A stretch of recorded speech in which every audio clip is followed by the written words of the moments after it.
हमको बुंदेलखंड की एक तस्वीर खूब पढ़ाई गई, खूब बताई गई कि खूब जिजीविषा है, खूब यहाँ के लोग संघर्ष करते हैं, खूब हिम्मत रखते हैं, लेकिन धरती की अपनी दिक्कतें हैं। मतलब जो उन्होंने कहा कि इतना खनिज दिया लेकिन जमीन को कुछ नहीं मिला। क्या कोई भी सियासी पार्टी उसके लिए बात करती है? कोई भी, मैं ये नहीं बोल रहा हूँ एक दो, आपको लगता है जितने मैदान में हैं वो इस क्षेत्र के विकास के लिए, किसानों के लिए, सड़कों के लिए क्या वो बात करते दिखाई देते हैं?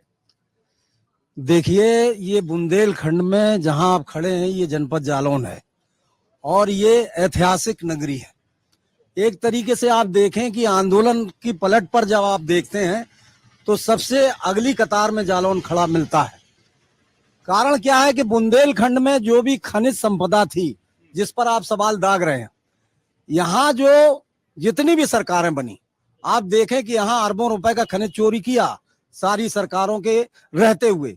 उसमें एनीबडी, ये मोदी सरकार भी है। आप देखें कि अभी बुंदेलखंड एक्सप्रेस वे बना और इसमें भी गड्ढे निकले। ये जो डिजिटल वाला मामला है, आज आप देखें बुंदेलखंड में सबसे ज्यादा 75 साल की आजादी में सबसे ज्यादा मच्छर मक्खी यहीं मिलेंगे, बात चाहे जितना डिजिटल की कर ली जाए। अब दूसरी तरफ ये जो सवालात हैं, आप देखें आज संविधान और लोकतंत्र पर भी हमला है। संविधान और लोकतंत्र में बोलने नहीं दिया जा रहा है।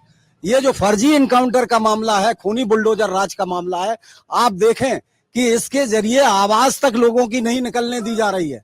183 फर्जी इनकाउंटर जिसका संज्ञान सुप्रीम कोर्ट ने लिया, और आज जो पहरा है चुनाव पर, ये लोकतंत्र है। इस लोकतंत्र में आप देखें कि मुर्मू जी संसद के बाहर खड़ी रहती हैं, और एक तरफ आप देखें कि इसी लोकतंत्र में जहां मुर्मू जी एक तरफ बैठी हैं वहां आडवाणी को भारत का रत्न दिया जा रहा है, प्रधानमंत्री जी बैठे हैं, राष्ट्रपति जी खड़े हैं। तो ये कैसा लोकतंत्र है? आप वन नेशन और उसकी तमाम बातें हो रही हैं, एक तरफ पूरा हमला है, और आज ये लोकतंत्र और संविधान और देश बचाने का सवाल प्रमुख सवाल है। इसलिए महागठबंधन बना। मैं पिछले दौर में 2 बार यहाँ से लोकसभा का कैंडिडेट रहा, लेकिन आज जो गठबंधन बनाया गया है बिहार की धरती से लेकर पूरे देश में, उस गठबंधन का ये मैसेज है कि देश बचाओ, लोकतंत्र बचाओ, संविधान बचाओ। और संविधान बचाने का मतलब ये है कि जो जनवादी अधिकारों पे ये सब बात हो रही है, बात तो करते हैं लेकिन वोट कहाँ करते हैं? वोट वहीं करते हैं ज्यादातर। अब सवाल ये है कि हम बढ़िया बातें कर देंगे, बढ़िया जनता को जीतने के लिए। 2014 में योगी जी आए, योगी जी ने कहा गड्ढा मुक्त सड़कें।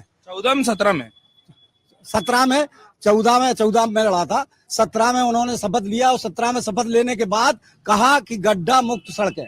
आप देखें कि सड़कों की ये दुर्दशा है, किसी भी तरफ चले जाइए हजारों गड्ढे मिल जाएंगे, मतलब गड्ढों में सड़कें हैं। अगर आप ये वीडियो YouTube पर देख रहे हैं तो हमारे चैनल को सब्सक्राइब करें और बेल आइकन को दबाना ना भूलें। अगर आप Facebook पर ये वीडियो देख रहे हैं तो हमारे पेज को लाइक करें।